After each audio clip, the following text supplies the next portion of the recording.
Throughout history, humans have carried out strange experiments out of curiosity, and I'll quickly tell you why they did them and what came out of it. Before we dive in, hit subscribe, tap like, and turn on the bell, the easiest triple combo you'll ever pull off. People say newborn babies know nothing about language, but is that really true? Thousands of years ago, Pharaoh Psamtik, the first of Egypt, was obsessed with this question. What was humanity's very first language? So he ordered one of the earliest and darkest language deprivation experiments in history. 2 newborn babies were raised in complete isolation. No talking, no singing, no human voice. The pharaoh believed the first word they spoke would reveal the divine language given by the gods. And the result? The babies made a sound that resembled bikos, which someone claimed meant bread in Phrygian. The pharaoh smiled. So Phrygian was the world's first language. Was it real? Probably not. More likely just random baby sounds adults tried way too hard to interpret. But this became the first recorded attempt to answer a massive question. Are we born with language, or do we learn it? Other rulers tried the same cruel experiment. Frederick II of the Holy Roman Empire, James IV of Scotland. Same rule: do not speak to the children. Watch what language emerges naturally. The result? Disaster. The children didn't just fail to learn language, they failed to develop emotionally. Some never survived the silent world they were forced into. The brutal conclusion was clear: language isn't just communication, language is connection, attachment, humanity itself. You can feed a child and give it shelter, but without human voices, humans cannot grow. We don't learn language with our brains alone. We learn it through relationships. Now, switch to another forbidden experiment, the chimpanzee.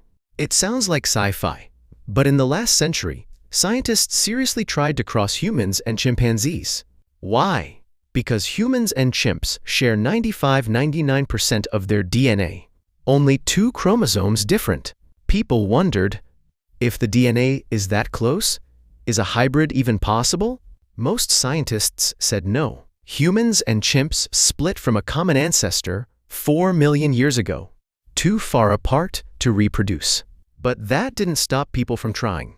In the 1920s, Russian scientist Ilya Ivanov injected human sperm into female chimps.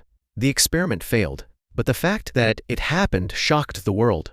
Decades later, in 1967, China attempted a similar experiment, not for science, but for labor, to create a hybrid worker.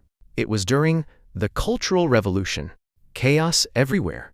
The pregnant chimp died, and the project was buried. Then there was Oliver, the mystery ape of the 1970s. Bald forehead, walking upright, attracted only to human women. Rumors spread. Is he the first chimpanzee? Genetic tests later proved he was just an unusual chimp. Today, strict ethics make these experiments impossible. But the question lingers: how far should we go in designing life? And who gets to draw the line? The chimpanzee wasn't just a scientific attempt.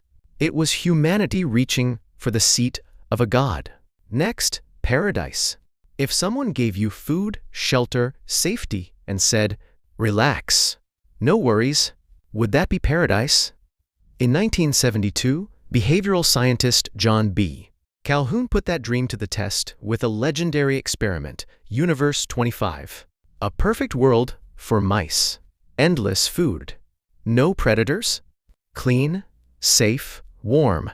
A rodent utopia for over 3,000 mice. At first, it worked beautifully. The population grew calmly. 600 mice. 2,200 mice. Then, paradise broke. Dominant males claimed the best zones. Endless fights. Rising stress. Weaker mice were pushed into the central square, where violence exploded. Biting. Attacks. Mothers abandoning or killing their young. And then, the strangest group appeared. Calhoun called them the beautiful ones. They didn't fight, didn't mate, didn't explore. They hid in quiet rooms, grooming themselves all day. They looked perfect, but contributed nothing. A society full of clean, empty shells. Eventually, reproduction stopped. Aggression stopped. Even curiosity stopped. The mice were alive physically, but socially? Already gone? Calhoun called this the second death, social death. Some say Universe 25 is a warning about modern life, people isolating in their rooms, avoiding conflict, avoiding relationships, avoiding purpose. Others argue the experiment doesn't map perfectly to humans. But the question remains, can a life with no struggle, no purpose, no connection truly make us happy? Now, artificial wombs. The moment life is formed is sacred, and people are now trying to redesign that moment. In 2017, researchers at the Children's Hospital of Philadelphia shocked the world. They grew a premature lamb fetus inside a transparent artificial womb for 4 weeks, a plastic bag filled with artificial amniotic fluid. The fetus floated, received nutrients and oxygen, and developed normally. Heart, lungs, everything. The researchers insisted this is to save premature babies. Babies born at 23-25 weeks rarely survive. Artificial wombs could bridge that gap, but the world asked different questions.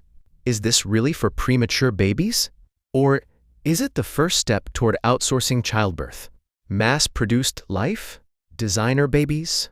Gene selection? Manufactured reproduction? Ideas once found only in sci-fi movies are becoming real.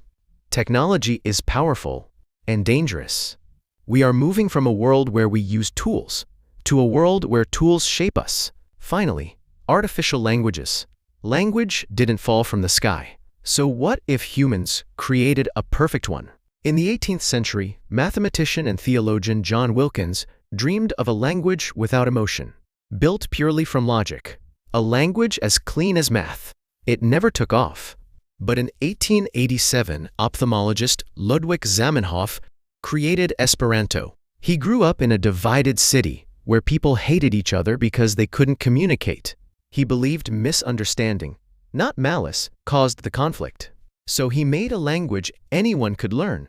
Simple grammar, predictable rules, shared roots. Esperanto spread across Europe and into Asia, used in meetings, books, classrooms.